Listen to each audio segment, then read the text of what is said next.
Make some more noise, come on. All right, good. So I'm Drakodan, this is Sonic Adventure 2. I'd like to start explaining the fundamentals of the game, but in about 30 seconds I'm going to already be at one of the biggest skips in the game, which is kind of pseudo-random, and it's really, really dumb, so I'm basically just going to give it a single attempt, and if I don't get it, I'm going to carry on without it. If I get it, it will save me 30 seconds though, so I'd really like to get this. I'm also going to need to pause buffer a couple of inputs. I need to store a lot of speed and spin dash through a couple of speed pads, which will try and lower my speed below what will actually work. And then I need to get a very precisely placed jump off a speed pad that's coming up here.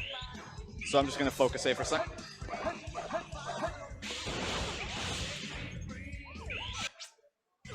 Hopefully.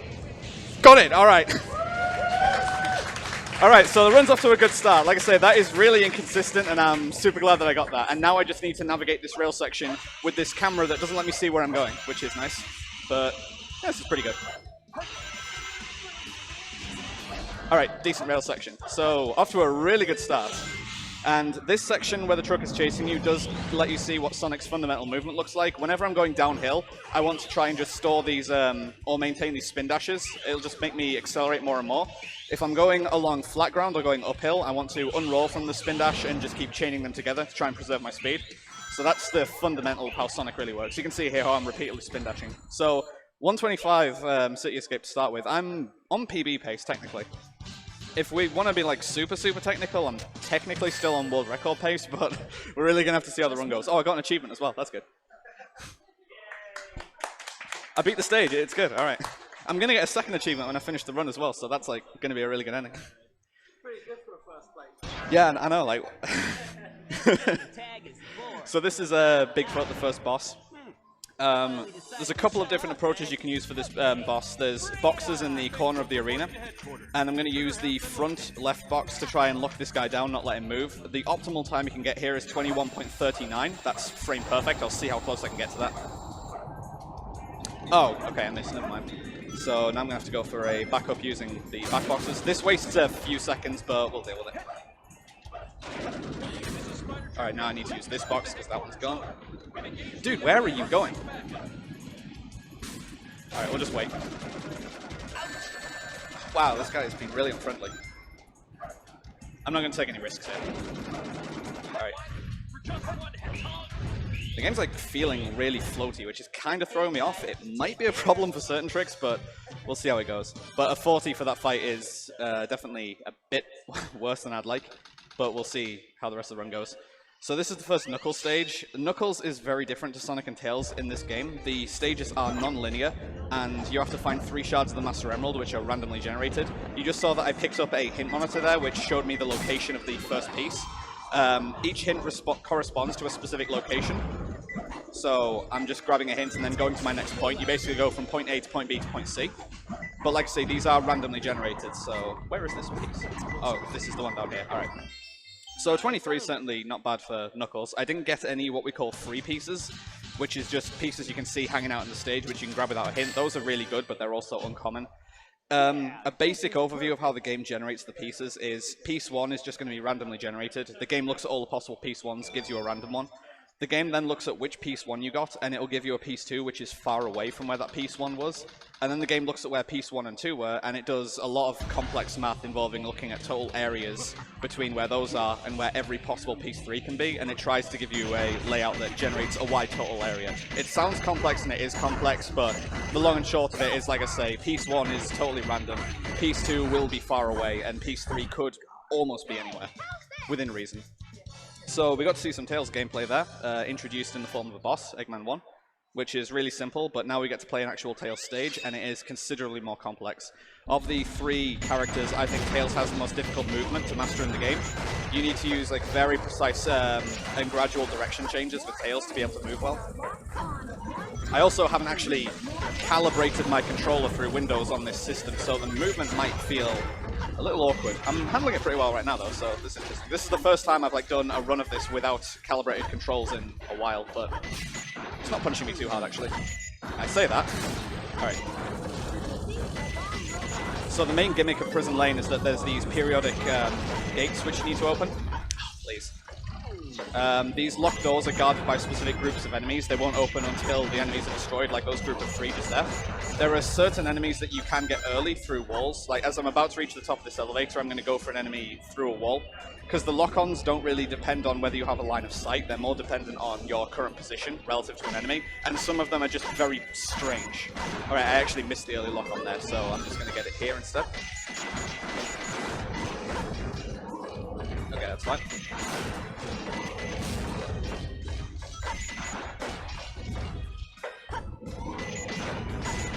So as I mentioned, like when at all possible, I'm trying to do all my cornering with tails in the air because it really doesn't take well to cornering on the ground. That causes you to lose a lot of speed.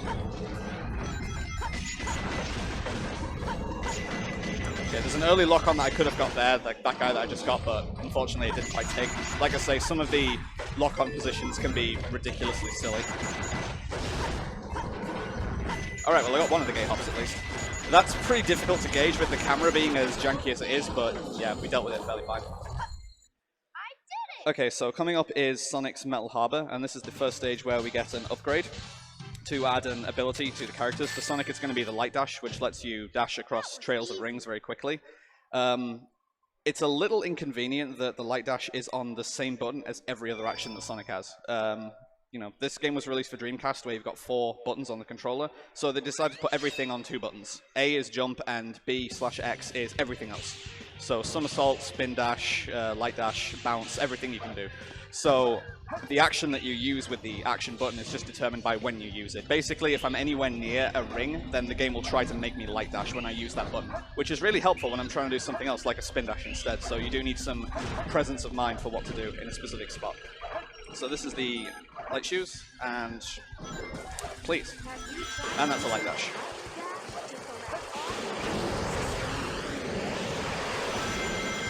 So as you can see, most of Metal Harbor is just directly above water, which is, you know, a flat-out death plane, so you never want to touch water. But it's a pretty linear stage as well, so as long as I'm handling where I'm going carefully and watching what I'm doing with loop skips like those, then there's not going to be any nasty accidents. Coming up is this rocket platform section where I'm going to try to get a slope jump to just skip all of the rocket platform. Missile launch in 15 seconds. There we go. So you don't have to deal with any of that. And if I just continue to mash A here, Sonic's going to let go of this rocket handle a couple of seconds earlier. Alright. And now I just need to not miss one more homing attack on this final loop skip. The camera can be really uncooperative here, so yeah, that's fine. Alright. There's a lot that can potentially go wrong there. Also 69, good time. So coming up here, we've got Shadow 1, Sonic's second boss. This is the first character boss battle where you are essentially fighting a character AI. I'm going to go for a quote-unquote IL strat. I say quote-unquote IL strat because barely anyone else goes for it. I go for it all the time. It saves 1/4 of a second if you get it, and if you miss it, it loses at least a couple of seconds. But yeah, I'll see what I can do with it. And yeah, this cutscene is... I've seen this cutscene too many times and people always recite it. I hate this cutscene. If you want to practice this boss, you need to watch this cutscene every time as well, so it's just, it's bad. Comparing yourself to me? You're not even good enough to be my... Yeah. Thanks, guys. Alright. There's no time to... Alright, so here we go. You won't even get the chance. Alright, so I apparently didn't store my hit there. What I mean by storage is because I mentioned that every action is on the same button, when you're holding the action button to start charging a spin dash, the game considers you to be somersaulting, and it gives you the properties of having a somersault, which includes the ability to inflict damage and a shorter hitbox, which allows you to go under the barriers. Like in Metal Harbor, when I was just running under the somersault barriers, that's because I was holding B, so the game considers me to be somersaulting, even though I'm in the running animation. So Green Forest here is a really technical stage, and it has one of the most difficult skips in the game to execute, for just execution factor. I'm going to give this skip a couple of attempts and just carry on without it if I don't get it. I've been getting quite a bit more consistent at this skip the more I've practiced it though, so hopefully I'll get it within a couple of attempts, but like I say, this is a very difficult skip. I'm going to need to exploit a property called loop speed, which is the game helps you get around the loops in this game by giving you periodic bursts of speed when you reach certain intervals on a loop. And if I get on the side of a loop and spin dash off it in a certain way, so that I hit the loop speed trigger after I spin dash off it, the game will apply that loop speed whilst I still have skewed gravity. You can essentially change the gravity of this game temporarily by just going on a slope. So if I combine those in the right way, then the game will force me downwards, which it interprets as sideways, and I'm able to run straight up a tree and then have a very precise exit off the tree to skip a large ascent section. It sounds like a lot, and it's going to go by really fast if I get it. It's coming up just here after this swinging vine section, so I'm really going to focus on this, and I'm only going to give this a couple of attempts. Alright, so I'm going to get this checkpoint, and here we go. Okay, okay.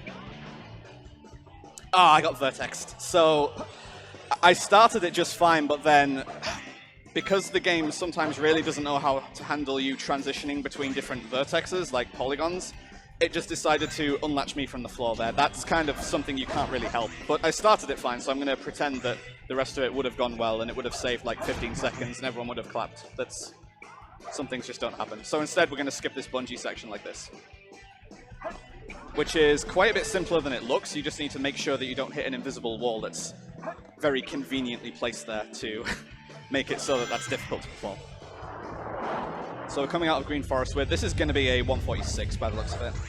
Yeah, that's a 146. A low 146. That's not too bad considering I started the tree run and then was forced to fall down to the bottom and start again. That's really unfortunate, but at least I didn't fall straight in the water. That's kind of the tricky thing with triggering that skip, that since the angle that the loop speed gives you while you're falling sideways is dependent on where you were standing on the loop to begin with, there's a variety of angles that you can fall in unintentionally, and it's very possible to just launch yourself straight into the water. There's sometimes nothing you can do about it.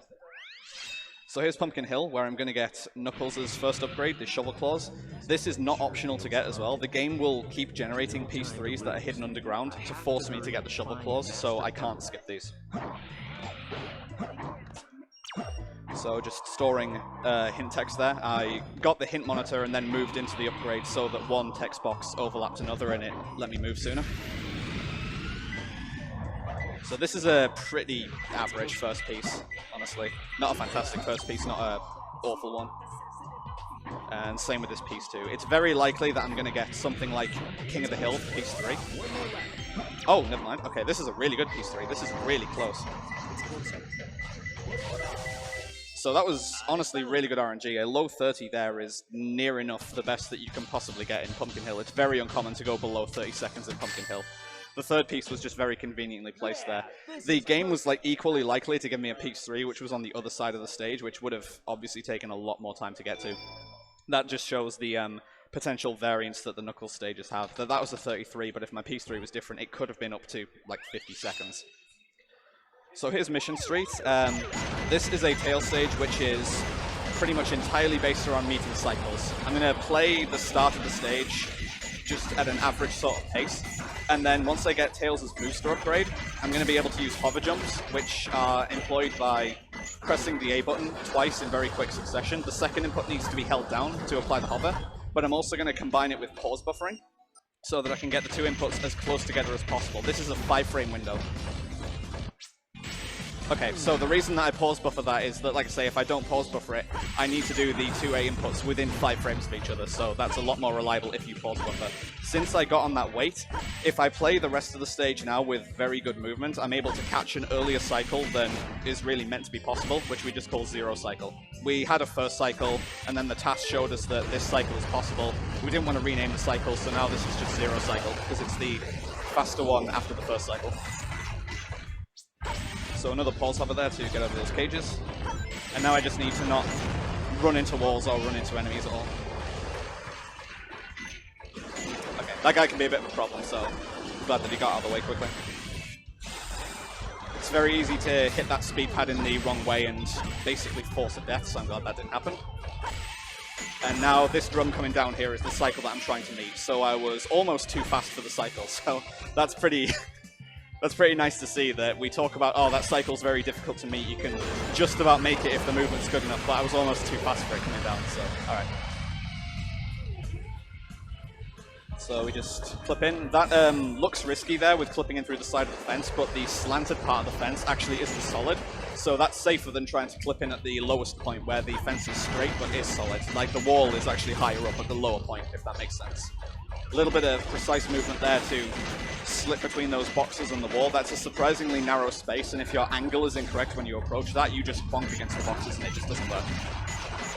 So for these right-hand turns, I mentioned that Tails can't do ground cornering very well, and I'm still managing to take the 90-degree angles well because I'm only using gradual control stick changes and I'm letting the camera do most of the turning there for me. Just a nice little quirk which takes quite a bit of getting used to with Tails, honestly. So we're coming up now to Aquatic Mine, Knuckles' third stage. This has an intro cutscene where I can look out for a few free pieces that are hanging out. There's one specific free piece which is more difficult than it should be for me to see in this 4:3 aspect ratio. You can play this game in 4:3 or 16:9. There's one free piece which is easier to see in 16:9. Alright, well I've already got one free piece, so there we go. Oh, I've got two! Alright. I've got two free pieces.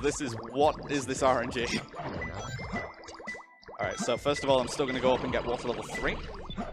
Now I'm just going to grab some free pieces. Give me that. And that's my piece 1, so I still don't need a hint. Oh, please. It's closer. Alright, where's my piece 3? What is this RNG? Oh, this is really good. It's closer. Wow, alright, that's... Ugh. If only this run was good, I might still be on PV pace. Like, if I'd gotten Green Forest, this would, like, still have a chance of actually being a PV pace run. But a 24 is really good for Aquatic Mine, I really can't fault that. We've got Route 101 coming up here, Tails' driving stage. There's not too much to say about this stage. It's over 2 minutes of wiggling back and forth to try and maintain speed. Basically, when you collect rings, you can boost in this stage to go faster, and if you initiate the drift mode to just snake back and forth, you can maintain that drift speed without going back down to your original speed. But you just need to be careful to avoid walls and cars, so sometimes it's not really possible to do that, so what I'm going to be doing is just saving my boosts for the appropriate spots, so that I can always get it back up to max speed when I need it, such as here after taking an upslope. Alright, so I mentioned about the controller not being calibrated, but normally that results in the cornering here being very stiff and not really being able to take these turns, but I'm actually not struggling with it at all, so I'm not sure what's going on there. Maybe it would be like super, super sharp if I calibrated the controller. Maybe it would be too sharp. Maybe it's a good thing I didn't calibrate the controller. We'll see. So I'm going to save this boost until I'm up these next set of upslopes here. Alright. Yeah, like I say, at this point there's not really too much to say about Route 101. The only thing I'm constantly monitoring for is where the cars are. The cars are always going to be in the same spots at any given time, so I just need to keep an eye on what my time is and how much time I've lost on a regular run, so that I can react to if the cars are going to be any unexpected spots. Tails, did you find the president? Almost, Sonic. Just a few more minutes.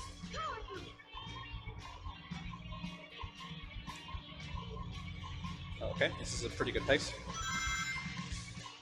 I just intentionally bonk on that wall so that it gives me a boost to get around that double 180-degree turn there.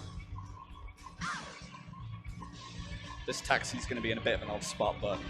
So I just faceplant into him before I use the boost, just so that I can get him out of the way and then get straight back up to max speed. And this is the best spot to get this boost. Okay, yep, just able to beat that red car. And then I get my last boost here at this balloon in the pit stop. I'm going to be a little safe here and make sure I don't hit that blue car, because since that's the last boost you get, if you hit the car, that does decrease your speed a lot. That costs about 3 seconds if you hit the car. So it's a very silly mistake to make at the very end of the stage. So that's still a 2:14. That's pretty good. The best that I've ever done in that stage is a 2:13.77, which I actually got fairly recently. So that's like within a second of my best time. So that's still a pretty respectable Route 101. So from this point onwards, the next 3 stages are the trio of desert stages: Hidden Base for Tails, Pyramid Cave for Sonic, Death Chamber for Knuckles. These are by far the most technical stages in the run. Like, these stages are really scary. Hidden Base has a couple of very precise hover jumps for Tails near the start, which I'm going to give, again, a single attempt at for a very advanced strat. I can't really give this more than 1 attempt because this is a cycle-based trick, and if I get it second try, then the cycle where I'm going to isn't going to be in the right spot and I'll take a death. So I'm only going to give this 1 attempt.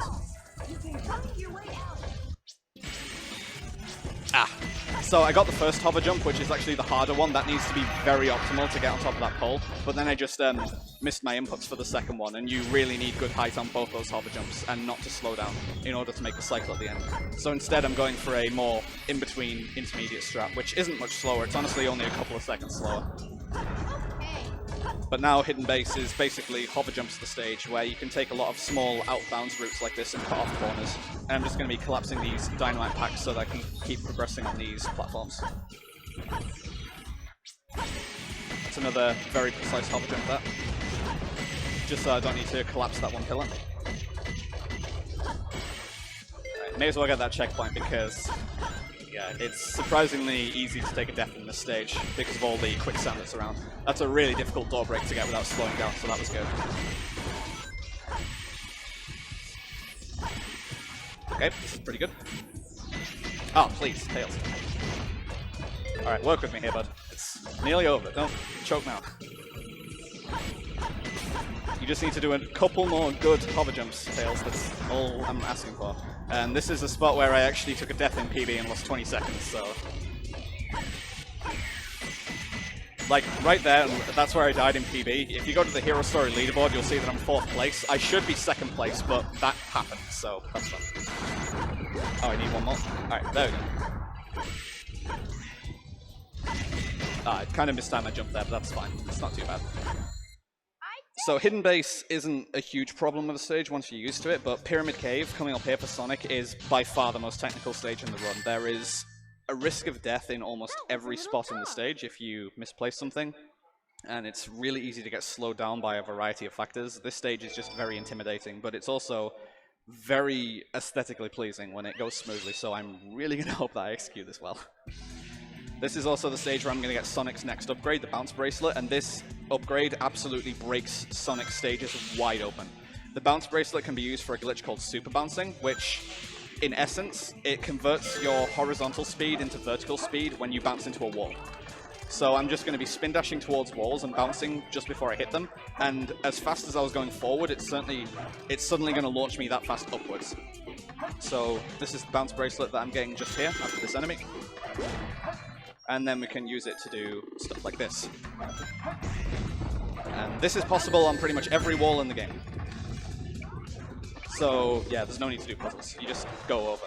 With most of the walls in this game, oh, that's actually bad. With most of the walls in this game, if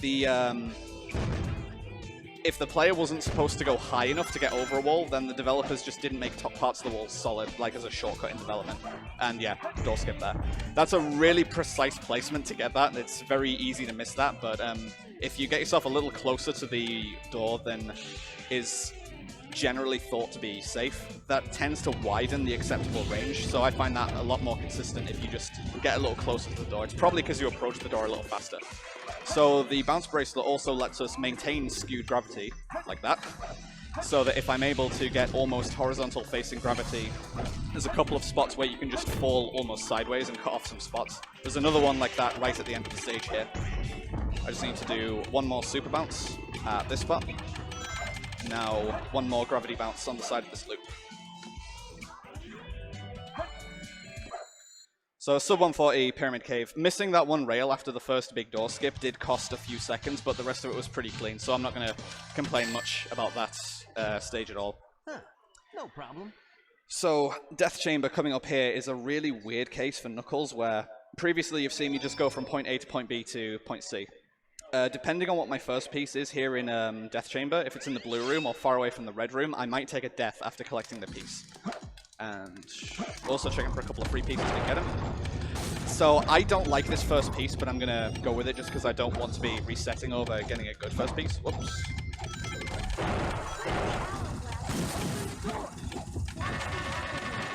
Just over here. Please. Yeah, the camera can be a bit of a problem in this game. Alright, so straight to blue room. So, oh, camera again. This. Oh my god. Yeah, that can happen.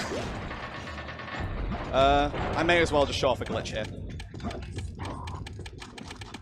So there's a couple of different ways you can get to where I need to go, such as just going out of bounds and flying like this. Yeah, this stage is pretty big. and this next piece is just over here, so give me that, thank you. Hopefully I'm going to get a piece in the room right next to me. Please give me the monitor. There we go. Yeah, alright, there we go. So I don't need to travel basically at all for my third piece, that's really nice. So the reason like that was possible, the reason I just went from no radar to red radar is because those painting warps, they are warps. They don't just drop you off on the other side of the wall, they teleport you to a different spot on the stage. So that can be like really deceptive if you don't understand where the pieces actually are. So there's a little boss gauntlet here, 2 bosses back to back, King Boom Boo for Knuckles, Egg Golem for Sonic. These also involve some of the most difficult execution-based tricks in the run. For King Boom Boo, I'm going to be trying a trick called Fireball Skip, where I need to get close enough to bait him into attacking me, retreat in a specific way, and then approach him in a specific way. And if I manage to do a lot of different parts back to back in the right way, I might be able to get under him. Okay. Okay, good. That's honestly quite a difficult skip, and you have to get every single part of that back-to-back correct without any mistakes, so that just flat out doesn't work. So that saves a few seconds of not needing to wait for him to follow you around and throw fireballs. And as long as my movement is precise here and I don't have the wrong camera angle, then I'm able to just get him in one cycle and make the fight a lot shorter. So straight after King Boom Boo, we go into Egg Golem.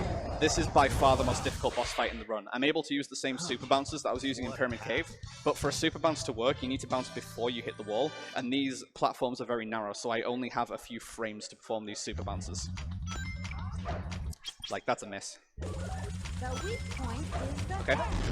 So 3 of these makes for a good fight. 2. Need 1 more. Okay, that wasn't high enough. Doesn't quite count, but we can get it back up. Please, do the thing. Alright, that's fine. And now for the last 2 hits, we just use a different strat.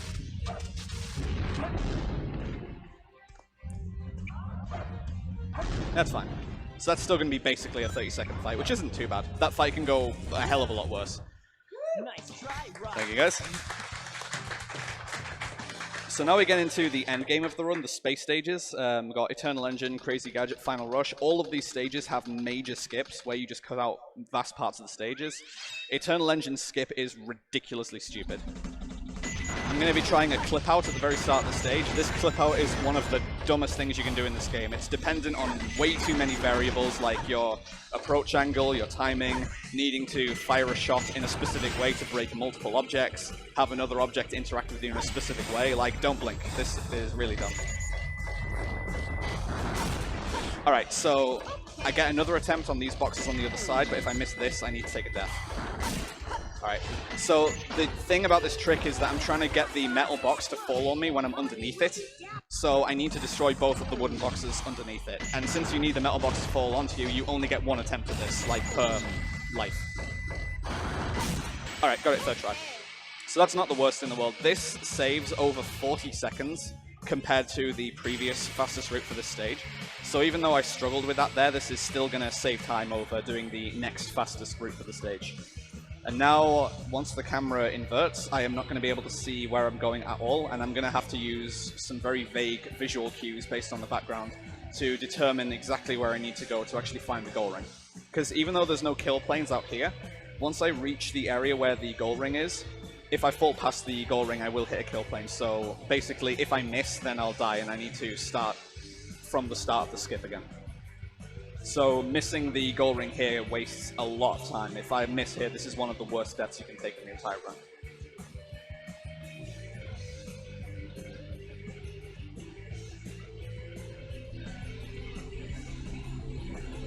Okay.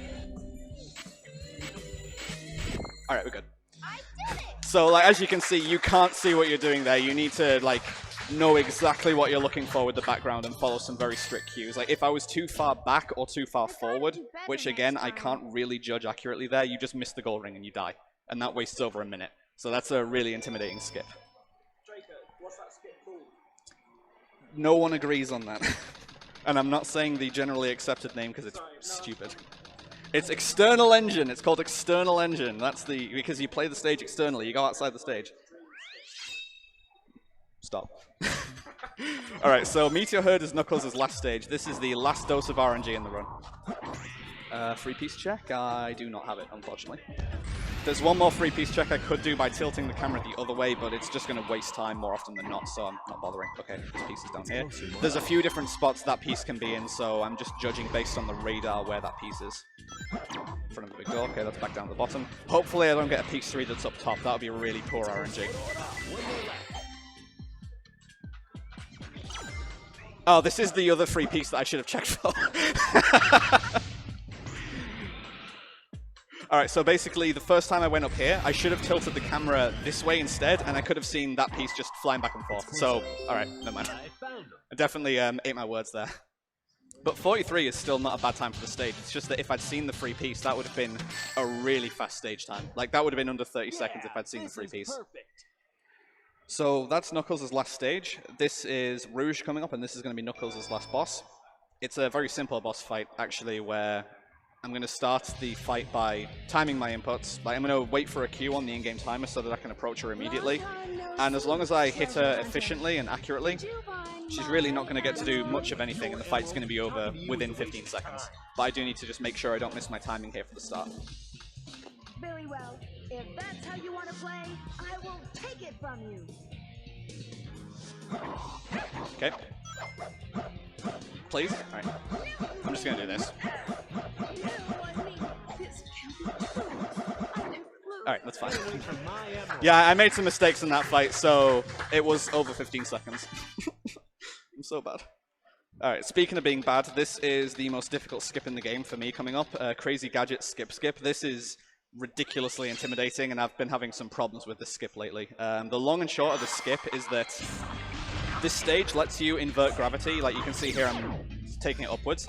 There's a specific room where you can face it to the left, and I'm then going to try and break out of bounds by just jumping between a group of kill planes that I can't see, and I need to use a zigzagging motion to avoid.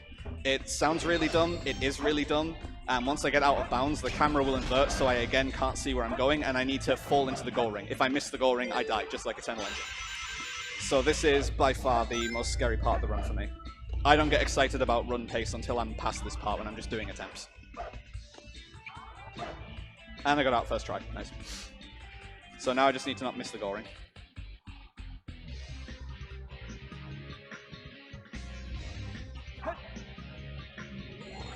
Nice. Alright, that's good. I've been having real problems with that skip lately, so like, I made that look really easy, but I really can't overstate how precise you need to be to get through the kill planes there. Like, it's a very small gap, and you do need to do multiple sets of movement to get through there.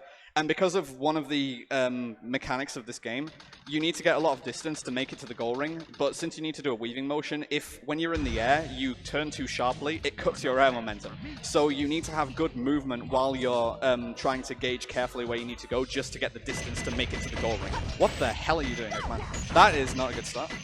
Please? Alright. What is this? I don't understand this fight. Alright. Alright, I actually need to be careful here to not take a death. Oh, never mind. No, what? That's... Alright. I'm just gonna have fun with the fight this time. I'm gonna make him just look like a fool. He humiliated me, now I'm gonna humiliate him.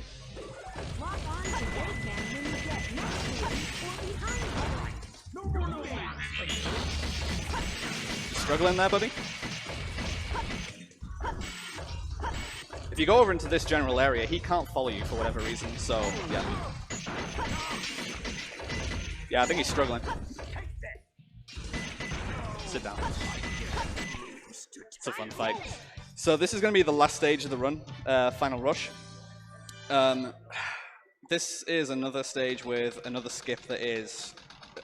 When I've used the term dumb to describe skips before in this run, they're only dumb in a technical sense. This is dumb in a literal sense. There's no consistent way to do this skip, which I'm going to attempt once. You simply go towards a kill plane, and you hope that you get through it. The kill plane is thin enough that if you approach it in a very precise way, you may pass through it within 1 frame without being detected by it. The chance of hitting it is about 12%. So, if I don't die once I launch myself sideways, I've got it and I will go absolutely ballistic, but there's about a 90% chance that I'm going to die here. Alright, yeah. So that happens most of the time. So instead, I'm going to go for the consistent variant here by doing a gravity bounce off, or, well, just maintaining skewed gravity off here. So I'm falling in a specific direction for a specific amount of time so that I can fall around every kill plane in the stage. I'm going to reset my gravity at around 35.5 seconds. That sounds about right.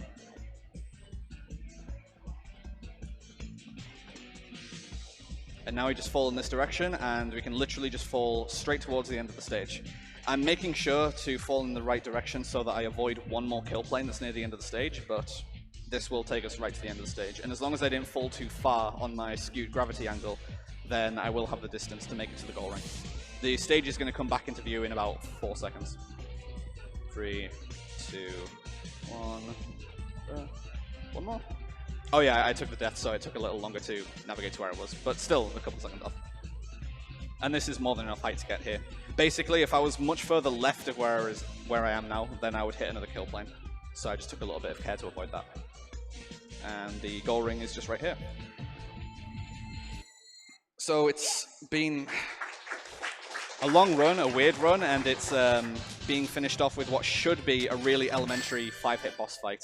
Shadow 2 should be over in 16 seconds. I'm just going to use some rhythmic homing attacks to keep him in place and prevent him from doing anything.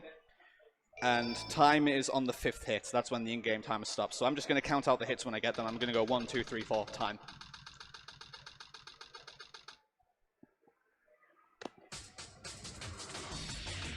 Before this is over, I'll show you the true power of chaos So, control. 1, 2, 3, 4, time.